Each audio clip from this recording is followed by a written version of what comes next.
حضرت مالک بن دینار رحمتہ اللہ تعالی علیہ فرماتے ہیں میں حج کرنے گیا تو اس سال نا حج میں بڑا رش ہوا، لاکھوں لوگ آئے، تو میں نے عرض کی مولا سب کا قبول ہوا ہے کہ کوئی رہ بھی گیا ہے؟ تو فرماتے مجھے خواب آئی اور بتایا گیا لاکھوں کا قبول ہو گیا۔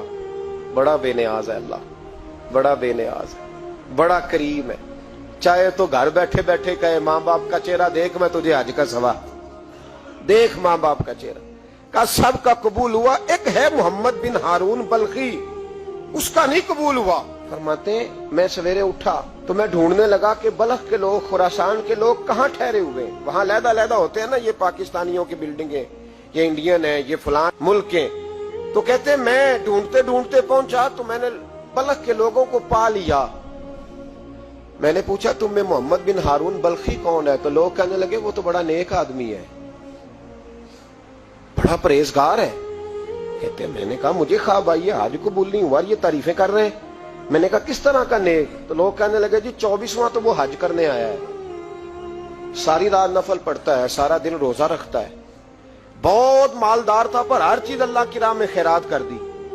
فرماتے میں نے کہا وہ کہاں ہے؟ کہنے لگے پہاڑ کے پیچھے خیمہ اس نے لگایا ہے، وہاں اللہ اللہ کر رہا ہے۔ حضرت مالک بن دینار علیہ رحمہ فرماتے میں وہاں پہنچا، مصلی پہ بیٹھا تھا، سلام پھیری، میں نے السلام علیکم کے بعد کہا آپ محمد بن ہارون بلخی ہیں؟ کہنے لگا ہاں۔ آپ مالک بن دینار ہیں؟ میں نے کہا کہ اس نے تو میرا نام بھی جان لیا بغیر بتائے۔ فرماتے ہیں میں نے کہا کہ ہاں میں مالک بن دینار ہوں۔ کہنے لگے کیسے آئے ہو؟ میں نے کہا بس ملنے آیا تھا۔ کہنے لگے نہیں جس کام آئے ہو وہ بتاؤ۔ میں نے کہا میں ملنے آیا ہوں، تو کہتے ہیں وہ رو پڑے، کہنے لگے نہیں آپ کو خواب آئی ہوگی کہ میرا حج قبول نہیں ہوا۔ کہتے ہیں میرے رونگٹے کھڑے ہو گئے کہ اسے اتنا بھی پتا ہے کہ میرا حج قبول نہیں ہوا۔ میں نے اس کو کہا کہ تجھے کیسے پتا کہ مجھے خواب آئی ہے؟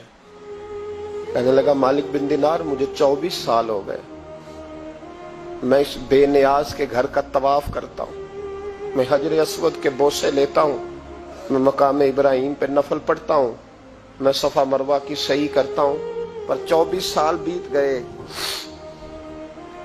جب میں طواف وداع کرنے کے قریب آتا ہوں تو کوئی نہ کوئی اللہ کا ولی آ کے کہتا ہے دوڑ جا تیرا کوئی نہیں قبول ہوا۔ 24 سال۔ مالک بن دینار فرماتے میں اس کے قریب بیٹھ گیا اور اس کے گھٹنے پہ ہاتھ رکھا، میں نے، بندہ بھی معذور تھا، اس کا ایک ہاتھ کٹا ہوا تھا، چہرے پہ عبادت کے نشانات نمایاں تھے، اور میں نے کہا یار پھر تیرا حج قبول کیوں نہیں ہوتا؟ تو کہنے لگا مت پوچھ تو مجھ سے نفرت کرے گا۔ میں نے کہا نہیں تو بتا۔ کہنے لگا نہ پوچھ۔ میں نے اصرار کیا تو کہنے لگا اس لیے نہیں قبول ہوتا کہ میں اپنی اماں کا نافرمان۔ کہتے ماں کا نافرمان کیا ہوا؟ تو کہنے لگے اللہ نے دولت دی، جائیدادیں، گھوڑے، زمینیں، میں عیاش ہو گیا، میں اللہ کے دیے ہوئے مال کو ناجائز جگہ خرچ کرنے لگا۔ ماں میری بوڑھی تھی، عبادت گزار تھی، مجھے سمجھاتی تھی۔ رمضان کا مہینہ، عصر کے بعد اماں تنور میں روٹیاں لگا رہی، میں گھر آیا شراب کے نشے میں، اماں روٹی دو۔ ماں کہنے لگی شرم کر، روزہ رکھا نہیں تو جنہوں نے رکھا ہے ان کا تو خیال کر۔ کہتے ہیں یہ لفظ میں نے سنے تو ماں کو ایک تھپڑ دے مارا، اماں جلتے ہوئے تندور میں گر گئی، لوگوں نے مجھے کمرے میں بند کر دیا۔ کہتے ہیں ساری رات میں شور سنتا رہا پر نشے میں پڑا رہا۔ اگلے دن ظہر کے بعد آنکھ تب کھلی جب میری بیوی الماریوں سے کپڑے نکال رہی تھی۔ میں نے کہا کہاں جا رہی ہو؟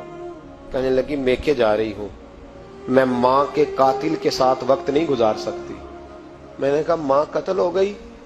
کہا ہاں، رات 9 مہینے تجھے پیٹ میں رکھنے والی اور چھاتی کا دودھ تیرے گلے میں اتار کے پالنے والی تیرے ہاتھوں قتل ہو گئی۔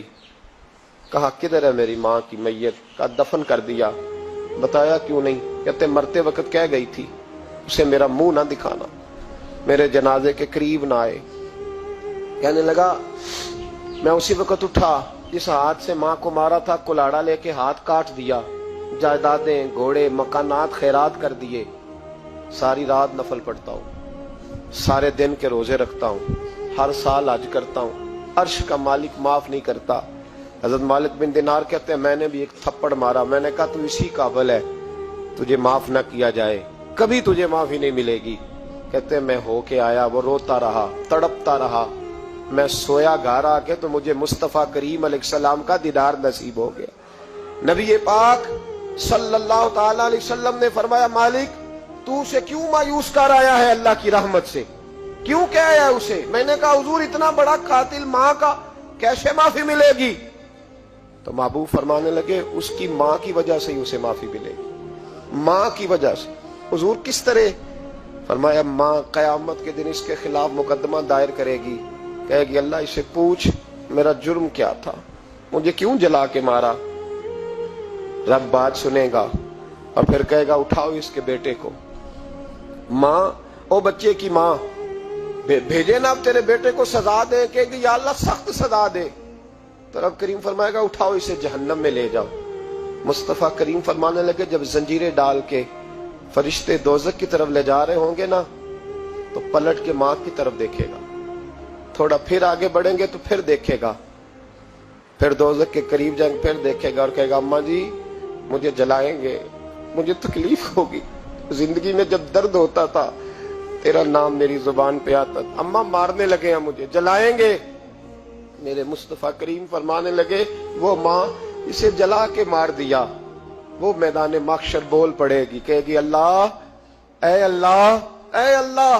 رب کریم فرمائے گا کہ عرض کرے گی مولا میں نے معاف کیا تو بھی اسے معاف کر دے۔ اللہ فرمائے گا اس نے تو جلا کے مارا، تو کیوں نہیں جلنے دیتی؟ حالانکہ اللہ سب جانتا ہے، کہے گی مولا میں تو ماں ہوں نا، کیسے موقع دوں؟ تو میرے محبوب فرمانے لگے مالک اللہ اسے اس کی ماں کی وجہ سے